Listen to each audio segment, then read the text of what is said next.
Five.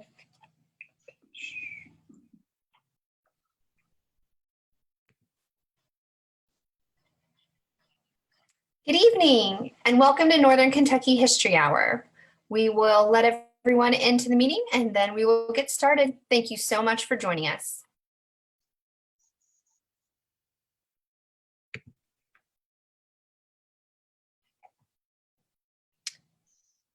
For those just joining, thank you so much for being here tonight. It's Northern Kentucky History Hour. We're just going to let everyone in and then we will get started.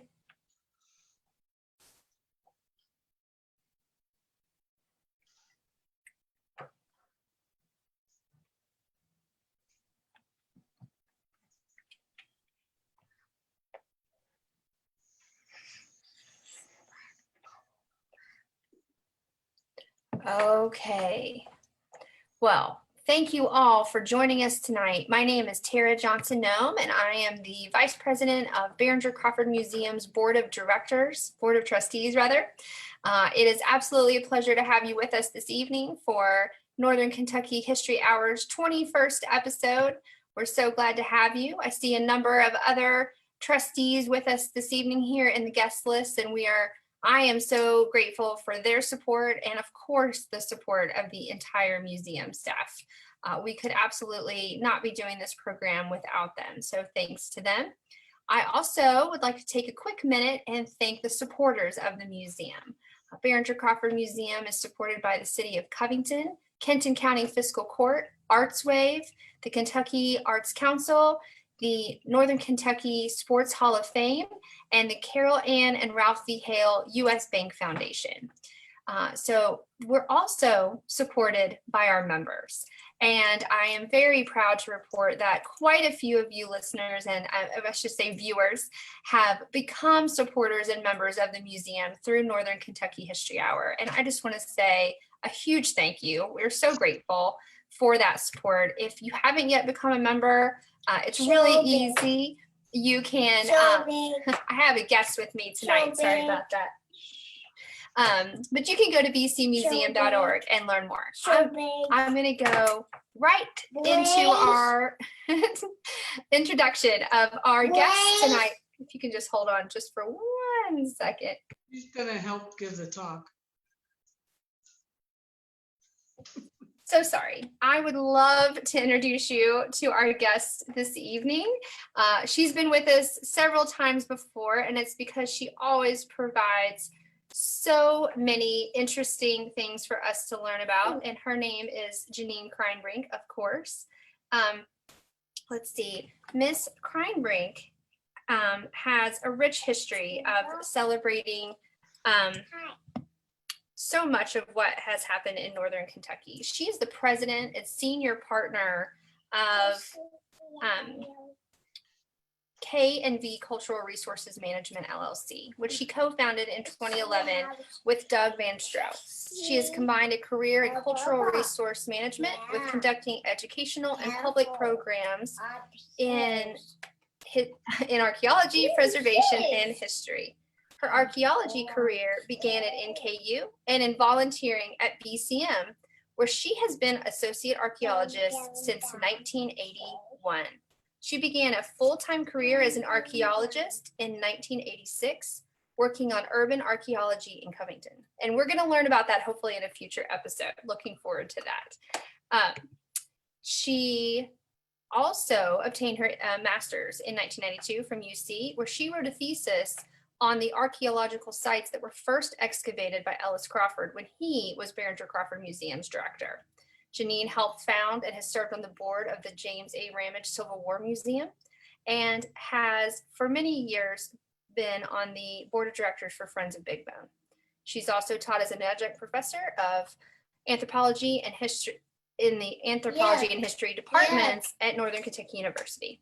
I am going to let her go ahead with her program. Janine, welcome. Hi, everybody. Glad to see you all here. So let's, let me see, I hit share screen. We're going to share the slideshow.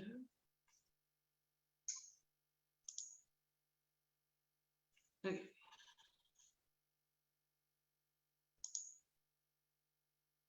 Well, I'm clicking on slideshow.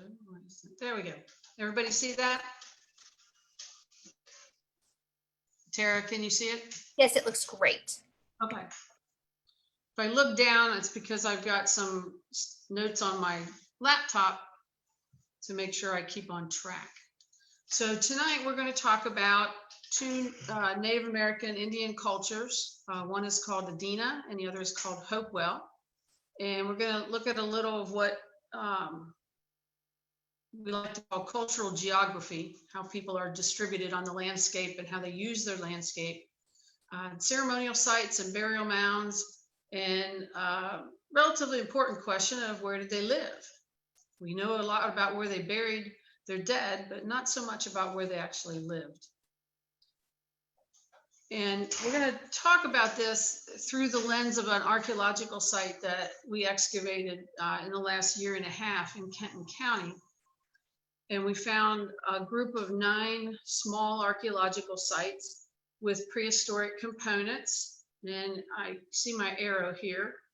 2 of these sites produce what are called bladelets. And that are these long, thin artifacts right here. Bladelets are highly associated with the Hopewell cultural period from around, say, just before 0 to about 400 AD. And in northern Kentucky, there have been very few other sites documented with artifacts from this time period. One of them happens to be the Rogers site, my thesis site, that Ellis Crawford excavated, and we'll come back to that site as well. One of the sites also included Adena artifacts, and that's this beautiful leaf-shaped blade right here. And this is kind of a variant on a robin's point. And this one could be Adena, it could also be late archaic, but these 2 are definitely Adena, and they're all found in the same area. So tonight we're going to look at the relationship of these artifacts to some of the other sites in the Cincinnati area. And we got some pictures of some of these we're going to come back to. Now, trivia question, getting it out here early tonight. So the question is, name a local Adena or Hopewell site that is open to the public. And hint, there are at least 2 in Hamilton County. And these are actually pictures of them, so if you recognize them, I'll give you a hint, this one's not in Hamilton County. But think about that and we'll come back at the end. All right, let's jump right into it. If you saw the one earlier slideshow, you've seen this slide before. It's just to get you oriented into the prehistoric time period. So we have Paleo, longer ago than 10,000 years, archaic for a long time. And then the Woodland period starts about 3,000 years ago. And the Woodland time period is what we're going to talk about tonight. So we're not going to go up to Fort Ancient. We're just going to stop here in the Woodland for a little while. So here's a nice map. Might be a little blurry, but all right. So we're here, right there, where the cursor is, and the yellow are, although Serpent Mound has Adena artifacts, but it may have been built by the Fort Ancient people. People still debate that. But the yellow are Adena. There's Miamisburg Mound. There's the Adena Mound that the culture is named for up near Chillicothe. And the red stars are Hopewell sites. So you can see the green outlines where Adena style artifacts and burial mounds have been documented. And again, we're here. And the Hopewell cultural distribution is a much wider range. There are different groups of Hopewell, did things a little bit differently, but you find trade artifacts in this whole region that are definitely Hopewell. We'll come back to what is each of these here in a minute. I got some more maps. Here's another one, kind of really stretched out, but it was the best I could do. We're not going to talk too much about all of the Mississippi River Valley, but you can see the red squares, which are Hopewell. They're different varieties of Hopewell. So you can see all these red ones going up and down the Mississippi River Valley. And right here in the Ohio River Valley, quite a lot going on. Adena are the green triangles. And this one right here represents all the ones in Boone County. There. And we got a better map of Kentucky here in a minute. Some more down in central Kentucky and all the way up into Pennsylvania. And a very famous one called the Grave Creek Mound that is up in West Virginia.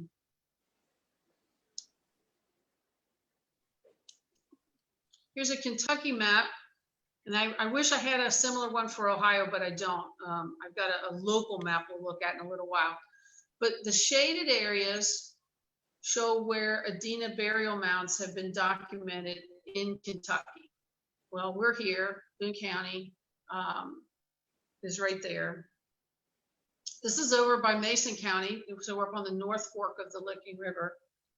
And hold on, I'm getting behind myself on my slide verbiage. Let me get in here, start time periods. So, and then there's a large cluster down here in central Kentucky, Clark County, eastern part of Fayette County, and then isolated ones over here on the Kentucky River, and another little group down here. To me, what the most interesting about this map is where there are none. Look at this big empty area. So if you have mounds here on the North Fork of the Licking River, and this cluster really is not on a major river. It's kind of up here in the uplands, and then this weird little one down here. And then there's this big empty space, which I'm not really sure how to interpret. Perhaps a different culture lived there. We may come back to that shortly. All right, who's Adena? Adena is an early woodland, so they started, maybe 200 BC. It doesn't go all the way back to 1000 when pottery starts showing up at different archaeological sites. But around 200 BC, give or take, a group of people that we now call Adena were making pottery, and there's some examples of their pottery. Fairly simple, pretty thick walled pottery. They obviously were starting to cook food in pots over fires. New types of projectile points. Here's some examples up here in the right. Burial mounds with distinctive styles and burial types, and I've got a few pictures of that. There are at least 30 mounds documented in Boone County.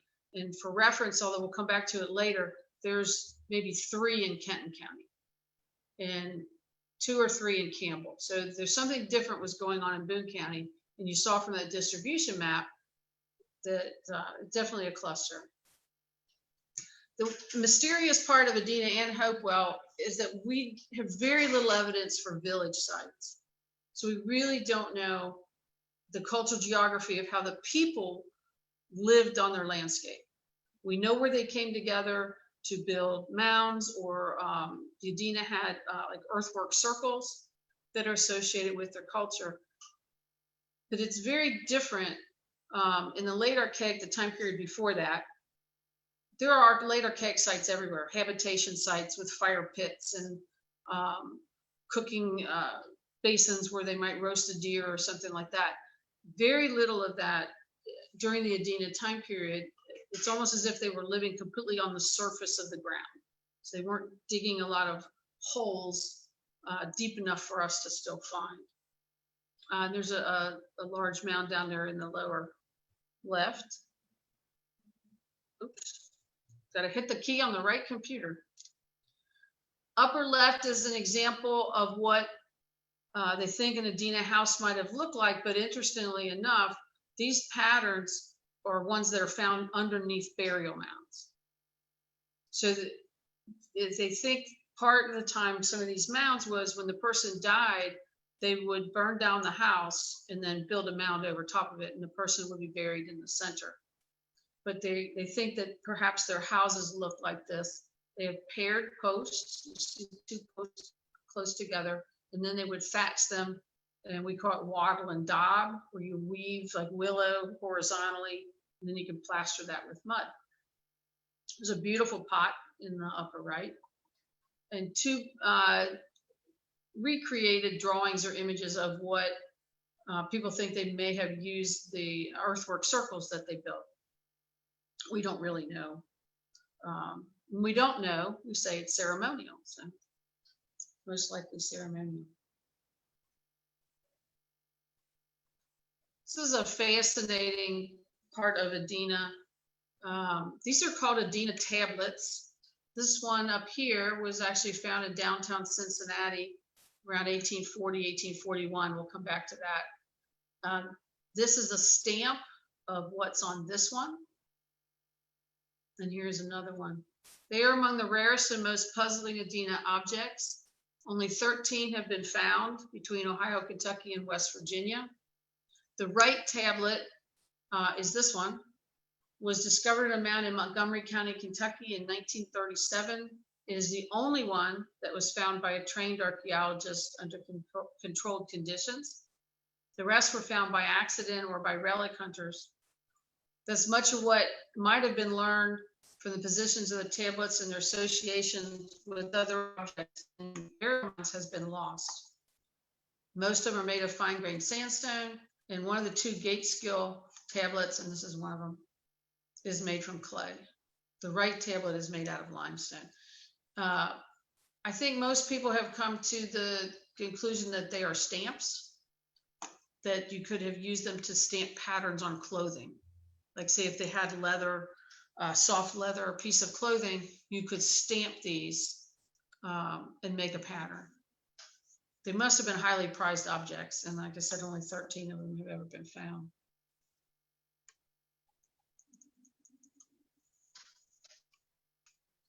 These are some examples of mounds that were excavated by the WPA, and these are all pictures of ones in Boone County that were excavated. The Robbins Mound was, you can see, a very large mound, and they excavated it from one side to the other. So they just would march across and dig so that when they came to the center of the mounds, they had a profile to look at. And I don't think we see it on any of these pictures, but in some of these, you can actually see the basket loads of dirt that are piled up. In upper left, the Krigler Mound, also in Boone County, you see the paired posts. So the mound was built over a structure. And then this is where the burial in the center was. So Adena is mysterious. I don't have any pictures of village sites because there aren't any. There are a few sites. There's one on the airport property where they were excavating a different time period and found a couple of small pit features and got radiocarbon dates that would fit into the Adena time period. So somebody stayed there long enough and actually dug a small pit deep enough to leave some charcoal. Other than that, we don't know. It's amazing how much information we have about the burial rites, and you can talk about hierarchies because there are people obviously buried in the centers of the mounds who were probably clan chiefs, that sort of thing.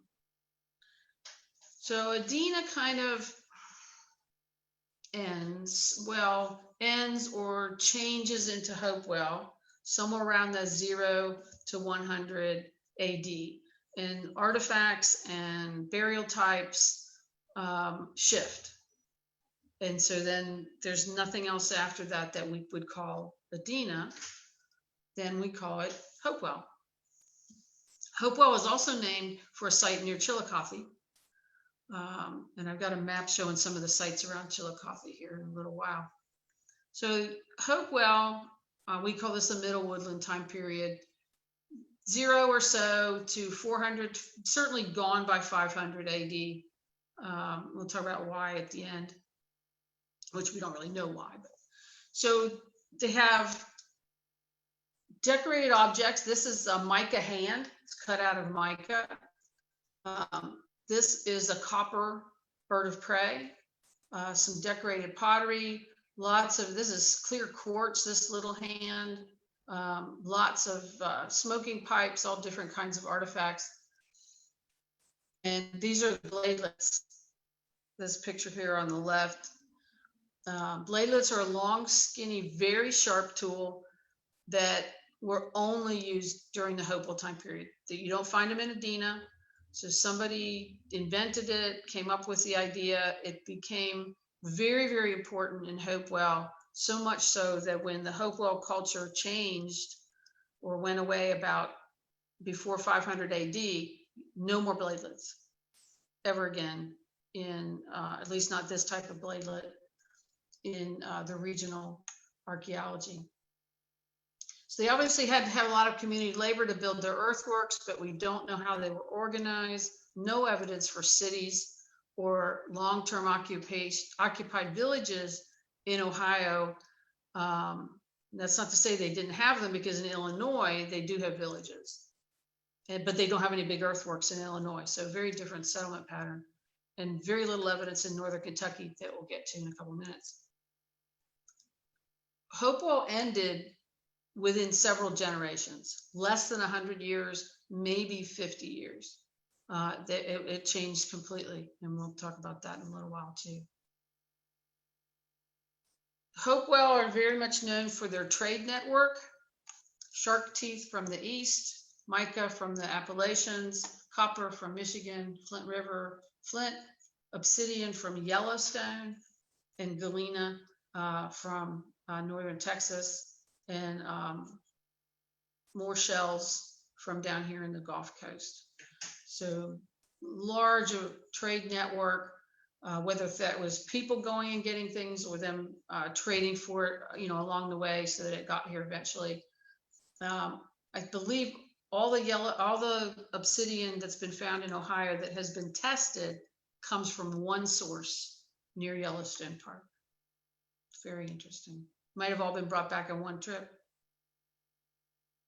All right, so there are two types of Hopewell enclosures. There are geometric ones, and then there are the naturalistic hilltop ones like Serpent Mound, or not Serpent Mound, Fort Ancient, sorry, up in Warren County. So there have been whole books written on why they have two totally diametrically opposed types of earthworks, because they are diametrically opposed. You have naturalistic that follows the rim of the ridge, and in the other ones you have squares and circles with astronomical alignments. This is one that's been drawn out in a field after it was mapped. Circles and squares, and they're all very accurate. So they had at least a basic grasp of geometry. They don't have writing as far as we know, but if they had something to write numbers on, it was perishable. Here are some examples of naturalistic earthworks. Right here, Fort Ancient again. Fascinating. This is Chillicothe area that shows how many. Chillicothe on the Scioto River was the heartland for Ohio Hopewell. We'll get to the local ones around Cincinnati in a few minutes. Mound City, Hopeton, High Banks, Sipe, Spruce Hill, and Hopewell, and many, many other smaller earthworks and sites. And these are all the ones that are public. So if you ever get a chance to go up to Chillicothe, you start at Hopewell and the visitor center, and then you can go visit. Well, the High Banks isn't open, but you can visit these other earthworks. All right, so we're going to zoom in now, get local here. This is a map that was made in 1914, and the author's name was Mills, M-I-L-L-S, and this is the Archaeological Atlas of Ohio. And you can find this online, and it has this map, a map for every county.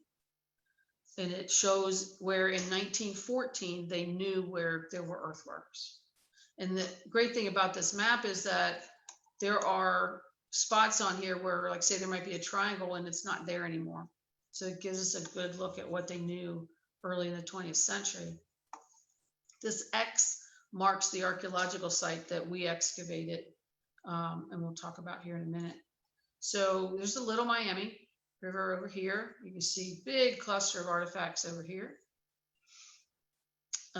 Great Miami River. Well, the mouth of it's over here because it's Indiana. But you can see the start of clusters of sites here. And these sites right here, this is, oh, it just went out of my head. I'll remember the little community along Route 50. These are Adena mounds. All of these are Adena mounds. And it's going to get very interesting in another couple of slides. All right, so now here are the earthworks. Here's our site right here in Villa Hills that we excavated.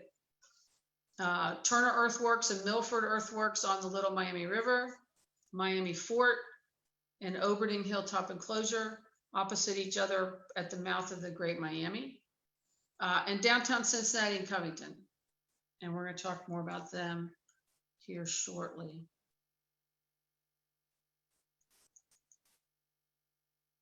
All right, we're going to talk about our site, then we'll come back. Trying to get my notes to cooperate here. All right. So here we're zooming in on Villa Hills, and this green area right over here. This is Wahlberg Convent, Villa Madonna High School, and we did an archaeological survey on the property that the sisters had to sell to fund their retirement. We zoom in again. You can see this very steep slope right down to the river. We're sitting pretty much vertically above the Ohio River at this point. This is the area where Route 8 kind of clings to the edge of the hill down here with no floodplain. So these are all the sites that we found. There were Indian artifacts at each of these locations, not very many at these. And then this little cluster right over here, 191, 192, 193, two of these produced bladelets and the Adena artifacts. And this is numbers and tables. I gave this talk, part of this talk at a archaeology conference, so they always like to see graphs and charts. But the blue is a chart called Harrison County, which is a gray chart that is from down past Louisville. So it's not going to make its way upriver without somebody bringing it here. And you can see how many of these we have at 191, 192. But it's there at the whole, it's at all the sites almost. Here are some nice pictures of the bladelets that we found, 2 from 193, and the rest of these were found at site 191. So a fair amount of bladelets. This is the field. We're kind of standing up at 193 and 191. It's way down here, right when you go over. The little flags mark where we found artifacts. We also did remote sensing. University of Kentucky came out and did remote sensing. This big black stripe is a pipeline that cut across. So it was a site 193, 192, 191. And there are a few little blips that they noticed. And so we went back to do some excavating. We used a track hoe to take off the plow zone, and then we hand scrape it. Here's a view looking up the hill. You can kind of see this. We're kind of on the edge of a slope. Here's another trench that we had excavated. Turns out all the anomalies from the remote sensing were trees. So at that point, we said, well, where else do we want to dig? Let's go look where we found burned rock on the surface. And we found one tiny little pit. You can see how tiny it is. But it had Indian pottery in it below the plow zone. So we have middle woodland style pottery that came out of this tiny little pit. We don't know if somebody, and there's no burning around it, so it wasn't a fire pit, We don't know if somebody dug a small pit to make a little offering to leave the pot.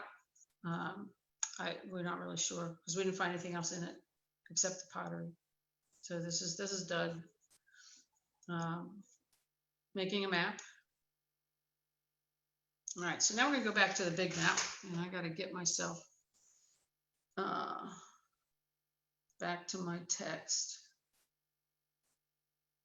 Bear with me. Okay, this is it. Slide 23. Okay. So our questions, once we found the artifacts, everybody was pretty much like, what are they doing there? Why are they here? And to get you oriented to that, in Kenton County, this is the only site with bladelets in all of Kenton County that's been documented.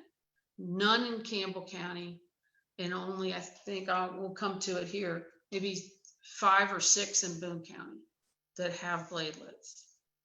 And yet you saw all the activity on the Ohio side of the river.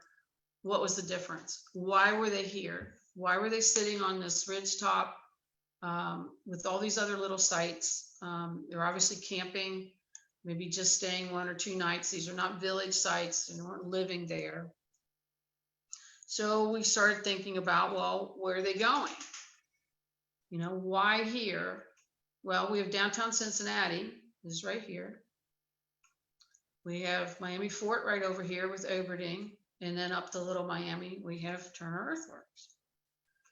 So possibly they were on their way to or from one of these ceremonial centers. So mouth of the Great Miami is 10 to 14 miles. It's about 20 miles up to here, and obviously much shorter to downtown Cincinnati. So Miami Fort, very interesting place. Oberding is this is Oberding. Here's the earthwork and a little circle, and then a bunch of mounds going out the ridges. And we actually were able to do some archaeology over here too. And then here is Miami Fort, which is in a park. So there's Miami Fort, another hilltop enclosure. And interestingly enough, the 2 that are on the Great Miami are naturalistic hilltop enclosures, and the ones on the Little Miami are complex geometric earthworks. I don't know what that difference means, but all right, what are we doing on time? All right, I gotta move along.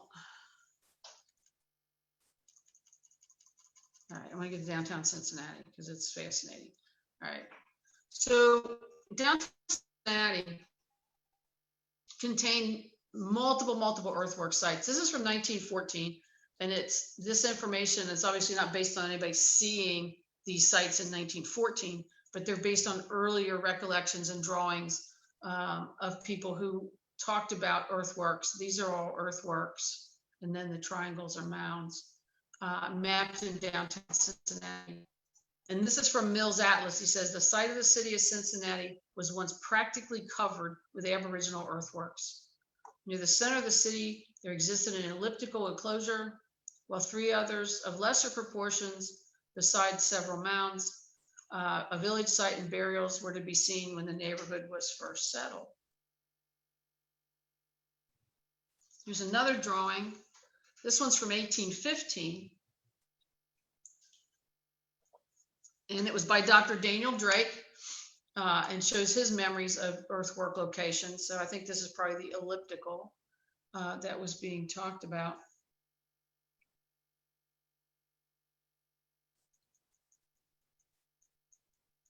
All right.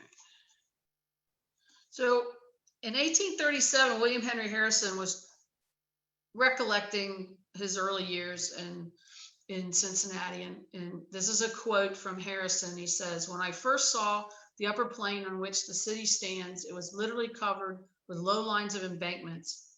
I had the honor to attend General Wayne 2 years afterwards in an excursion to examine them. We were employed a greater part of a day in August 1793 in doing so.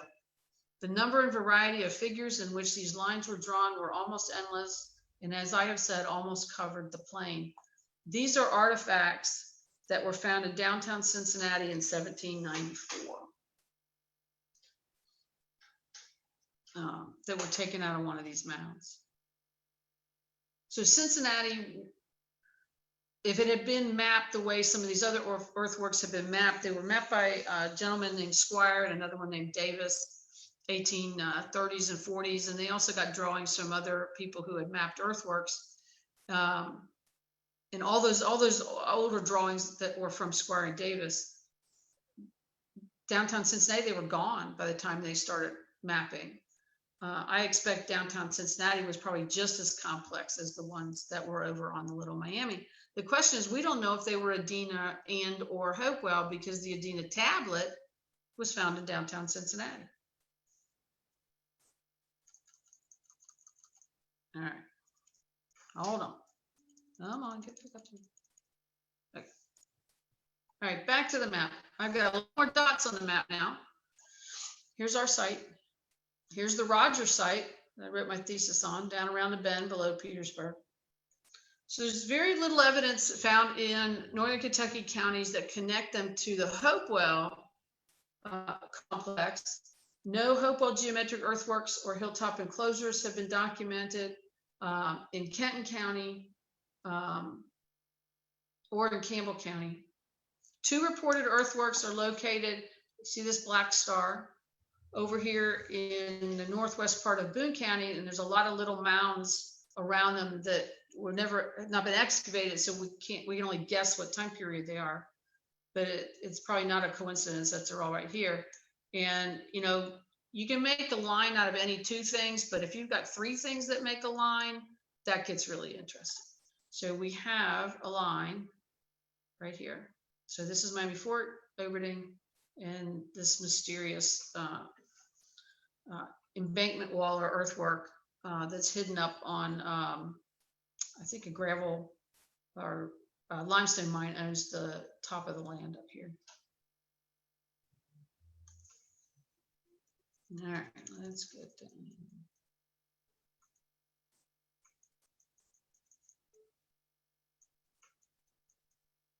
All right, so what about Covington? I've got another black star over here. No earthworks were reported in Newport, which is, I can't believe that they weren't there, but no one's talked about them. But in Covington, we have a reference from Constantine Rafinesque, the early naturalist who also taught at Transylvania College. And he was on his way actually to visit Big Bone in 1821. And he went out through Covington, and he talks about 2 mounds, one on either side of the road out of Covington. And he talks about a, quote, sickle-shaped esplanade, which he described as a long, oblong, flat-top mound that would have been located east of Mill Creek or east of Willow Run, probably in the 11th, 12th, 13th Street area, fairly close to the creek. No drawings that we know of that go along with that. So it's very likely that opposite Cincinnati, Covington also had some sort of ceremonial earthwork. And he described the one mound as 12 feet tall and the other one is 25 feet tall. So they're pretty good size. Now, what about where did people live? So I've got some other stars and things here. So red stars are sites that have produced bladelets. And you can kind of see where they're kind of clustering over here up in Indiana. These are in Indiana, on the Indiana side of the river. Green stars are ones that are called middle woodland because of pottery or radiocarbon dates. And if they have a black line around them, then that means they are definitely village sites. And I've got 2, this right here, it's called the Wackenstein site, and then the Rogers site. Wackenstein had a few small pits and it had radiocarbon dates in the 200s AD, puts it clearly into the Hopewell time period, and the site right next to it had bladelets. This one did not have bladelets, but it's got radiocarbon date. And they also reported at this site a house-like feature that looked like one that had been dug over here by Miami Fort. So we're going to come back to this map, so we're going to leave it for a minute. And when we come back, we'll talk about what all the blue means and why they're all up here along I-275. All right, so let's talk about the Roger site for a minute. Fascinating site. It's actually 3 sites. There is an upper village. These shapes are what we call the midden stain, where the soil is darker. This is the lower village, and there was a burial mound, and Ellis Crawford excavated the entire mound, this part of the lower village, and this part of the upper village in the 1950s and 1961. The lower village had bladelets. These are bladelets from the Rogers site. In the mound, there was a platform pipe, which is clearly Hopewell. Had grit tempered pottery, definitely a habitation site. The mound had stone box graves, which are graves with stone lined up vertically around them. One of them included a dog burial, and there were bladelets and the pipe in the mound.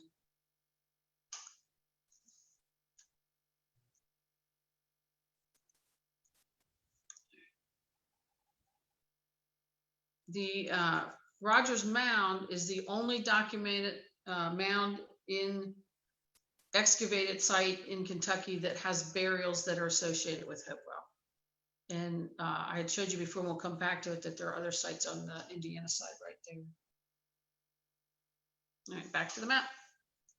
We're in the home stretch now.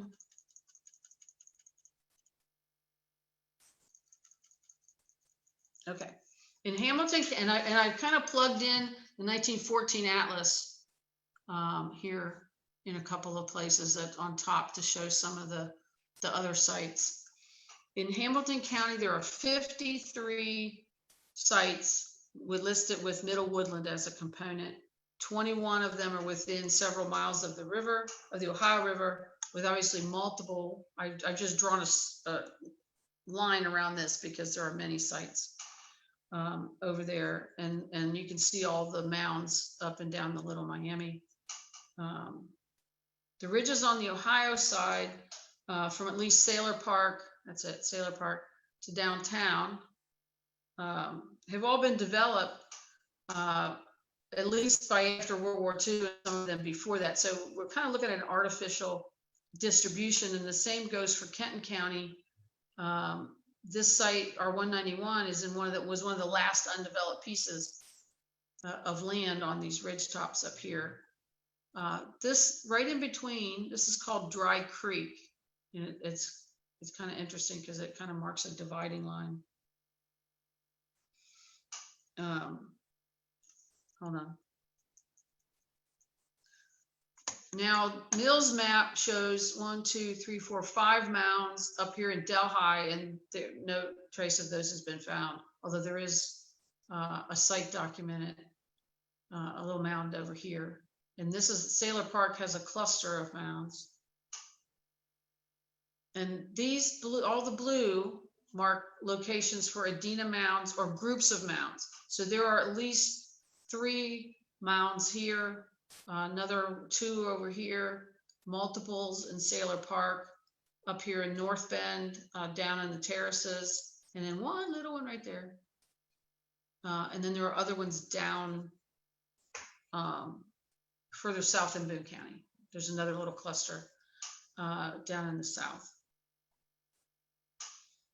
Dearborn County has 20 archaeological sites with Middle Woodland components, including the Oberding enclosure. There is another enclosure reported over here, but it's gone, has been gone for a long time.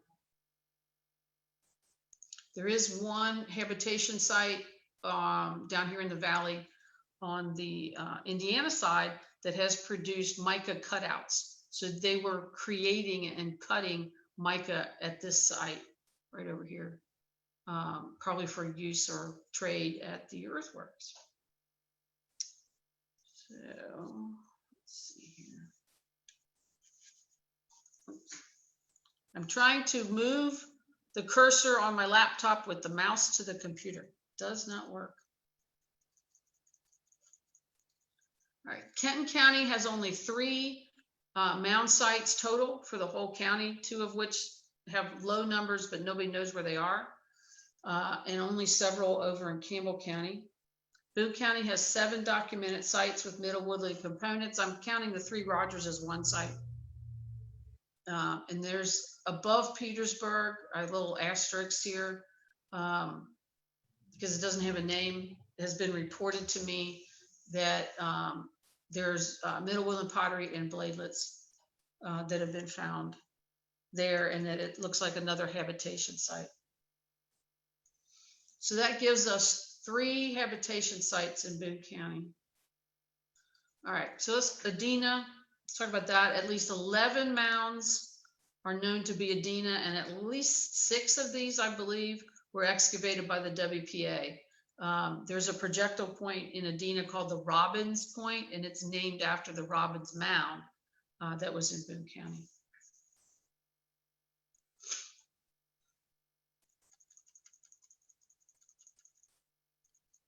Now, there are a lot of other archaeological sites on this map that I haven't marked that are different time periods or unknown time periods. So it's not like these areas are all empty. They just don't have middle woodland or Adena components on them.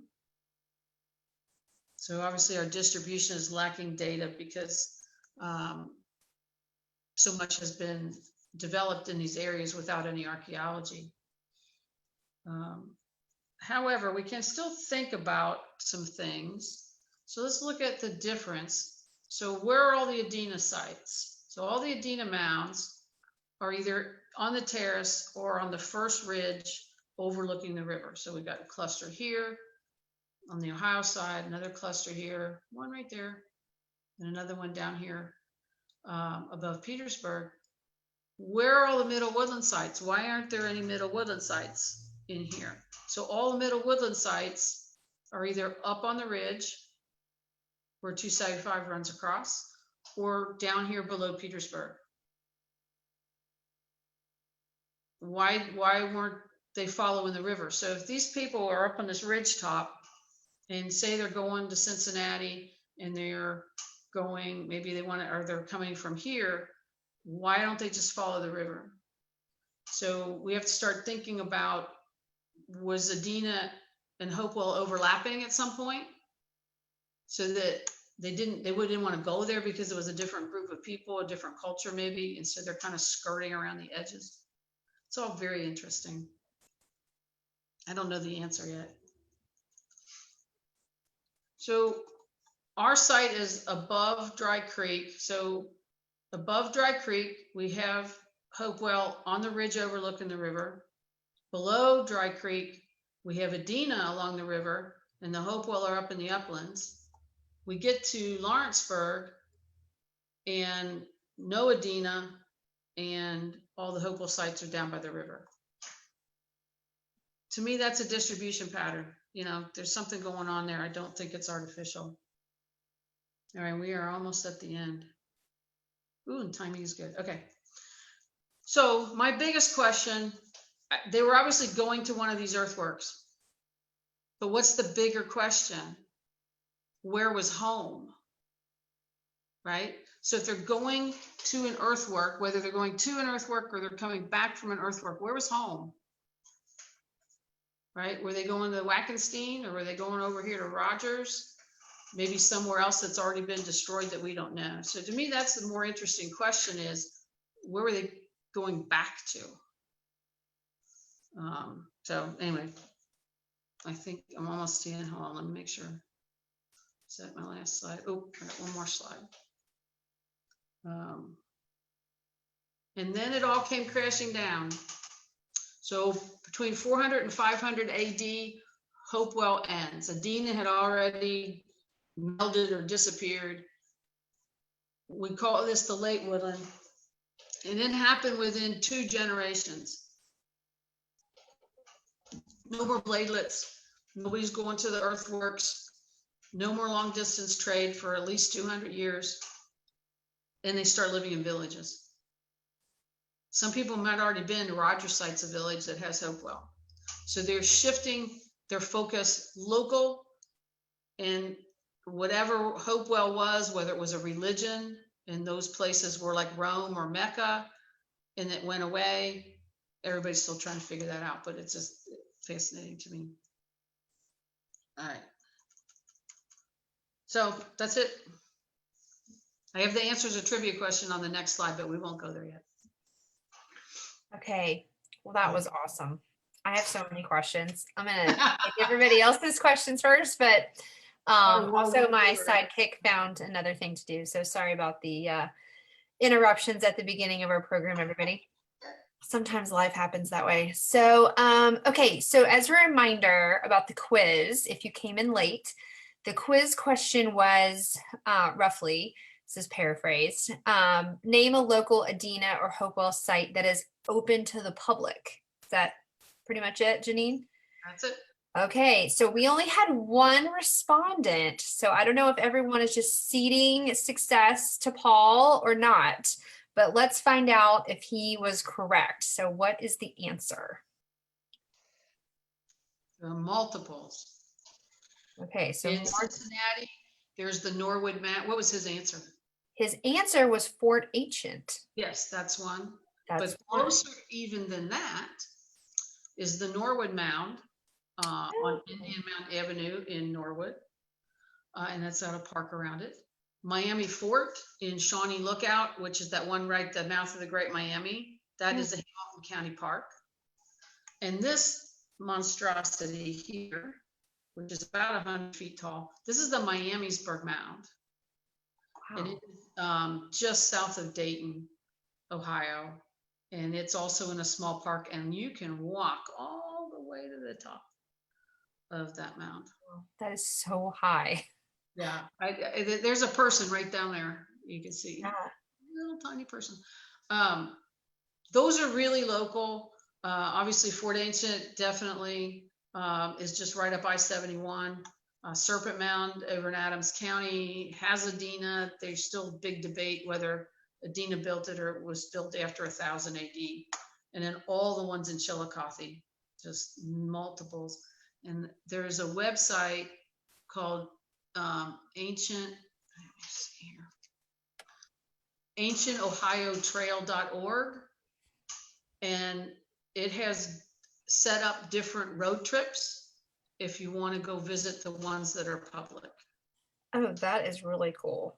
Yeah, you can go on there and it helps. You can set up a route, and it has a little bit about some of the different places, because there are quite a few in Ohio that are publicly accessible. Thank you for sharing that. I wrote that one down because that would be lots of fun, especially when the weather warms maybe back up again a little bit. Well, that is great. So back to our quiz for just a second. Congratulations to Paul Weisenberger, who was our winner tonight. First and only correct answer. So Paul is going to receive this little pin that says BCM Northern Kentucky History Hour.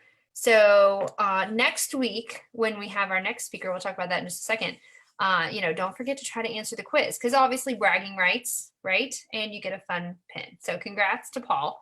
Okay, so Janine, we did have some other questions that we don't have a ton of time, but let's try to dig into them as we can. Okay. Joe Madonna would like to know, and you talked about this a little bit, but I'm intrigued by this too. So was only one person buried in a mound, or were they more common burial mounds? And I feel like maybe the answer is sort of maybe not just one thing or the other. So can you talk about that a little bit? In Adena, some mounds had one burial in the center, in a log tomb, in a structure, and then they burned it down, and then they built a mound over the top. other ones, and I'm not sure if Robbins is one of those. Think of a wheel with spokes. So the one person or several people would be in the center, and then other people would be buried like the spokes of a wheel all the way around the outside. And the theory is that when each one person is buried, they put a small mound over them. And then when the wheel is complete, they build the big giant mound. So Gotcha. Okay. those are the two different Adena mounds.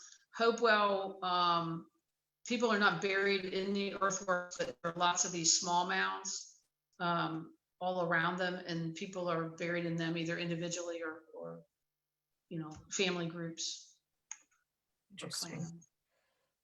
And it was Ancient Ohio Trail, right? No S, ancientohiotrail.com. Yes, if my computer will cooperate. Okay. Yeah, all one word, ancientohiotrail.org. .org. Yes. Okay, I'll fix that. Okay, ancientohiotrail.org. There we go. Okay. We have people on Facebook. If you ever cannot get into the Zoom for any reason, if we have more than 100 people, that's our max. You can always watch streaming live on Facebook. Okay, next question. Mr. Frederick Warren was wondering, is there any chance that, maybe they had some that you kind of talked about, some that were living near the Ohio, others, further away. Has the change in the river course potentially had anything to do with that difference? No, because at least since the glaciers ended like 10,000 years ago, the rivers are pretty much are where they are now. So like the Licking River has been there for a very long time, and the Kentucky River has been in its present location certainly during this time period, and the same in Ohio with the Scioto River. So there's probably something else going on besides that. Other than like flood stage kind of stuff, right? Okay, are there, Judy Gelwicks would like to know, are there Hopewell sites on Route 50 in Sailor Park? I think you talked about Sailor Park a little bit, but these are all Adena. okay. Everything that had been excavated in Sailor Park is Adena. I mean, unexcavated mounds we don't know, but the ones that have been excavated are Adena. Gotcha. And I just thought that this was kind of interesting because I don't get up, north of the city very much. And Patrick Hughes mentioned that he grew up in Westchester, and there were supposed to be a lot of both Adena and Hopewell burial grounds, and the schools there are named after them, or there were. So I thought that was kind of interesting. Yes, my map doesn't go up that far. Here's Forest Park. So here's Ross, Ohio, and I've got a big star with red and black in it up here. So yes, a lot in Ross, that's on the Great Miami. And then you keep going up into Butler County. Yes, definitely. Cool. I didn't go up that far. And then the last question that we're going to have time for was also from Mr. Warren. So you talked about the late Woodland period and how people started being more local, more villagey, and agriculture with maize. So he's wondering, was there agriculture prior to that? Yes, only not maize. Maize shows up big time about 900 AD, so toward the end of the late Woodland. They had domesticated sunflower seeds, squash, all kinds of pumpkin squash plants are also a local domesticate. A lot of starchy seeds. There's one called Chenopodium, and there's multiple other ones that they had domesticated. So they had a whole suite of starchy seeds and squash that they were planting here since even before Adena. So probably at least 1,000 years before that. Oh, wow. But so just the maize. Yeah, that's just small gardens though, right? Mm-hmm. So that's nothing large scale. Like at the end of up into Fort Ancient, like after 1000 AD, certainly by 1314, 1500 AD, they were planting big cornfields along the rivers. Mm-hmm. But it was just getting into this area. in that time period. Gotcha. Well, Janine, as always, it has been so interesting. Sorry again for our interesting start, but you did great. And I look forward to learning more about urban archaeology sometime, hopefully, maybe late November. So we'll work on that. I did want to let everyone know that next week, let me see if I can pull it up here. We have a very interesting topic.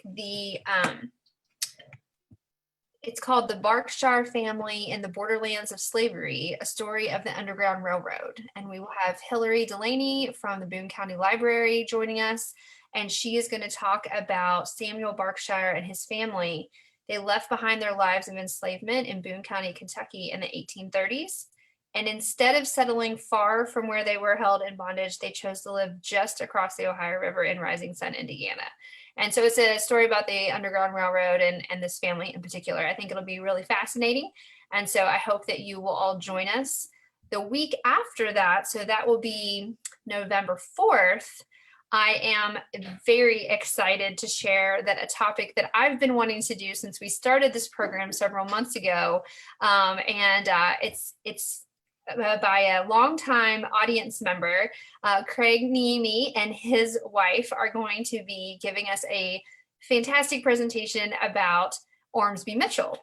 And it's going to cover his life. He was obviously involved in Northern Kentucky, but he also helped found the Cincinnati Observatory.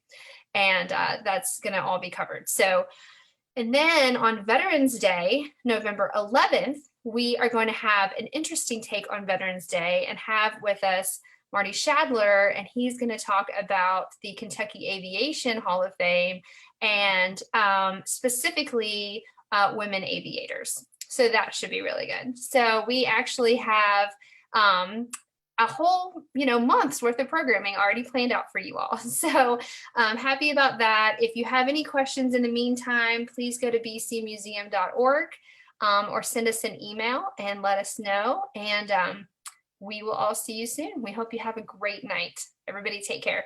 Thank you. Thanks, everybody. Bye. Bye.